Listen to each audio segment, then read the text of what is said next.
Pinatunayan ng 27 mga persons deprived of liberty o PDL sa South Cotabato Rehabilitation at Detention Center na mas kilalang provincial jail na kaya pa rin nilang magbagong buhay.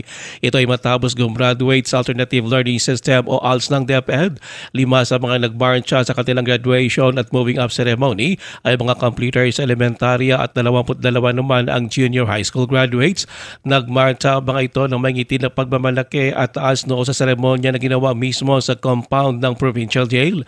Ang tema ngayon ay relasyon ng pagkakaisa kaagapay sa bagong Pilipinas ay nagbibigay diin sa mahalagang papel ng edukasyon sa paghubog ng mga responsableng mamamayan na may kapangyarihang baguhin ang sarili kahit nakapiit. Pinuri naman ni Provincial Jail Warden Juan Lanzadera sa mga PDL graduates at binigyan diin na ang kanilang paglalakbay ay hindi nasusukat sa mga pagkakamali ng nakaraan kundi sa lakas ng loob na kanilang pinamana sa kanilang pagbangon.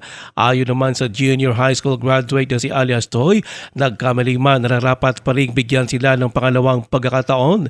Hinimok din niya ang kapwa PDL na manatiling may pag-asa at samantalahin ang mga oportunidad na inaalok ng provincial jail tungo sa personal na pag-unlad at mas maliwanag na kinabukasan. Ruel Usano, NDBC Bida Balita.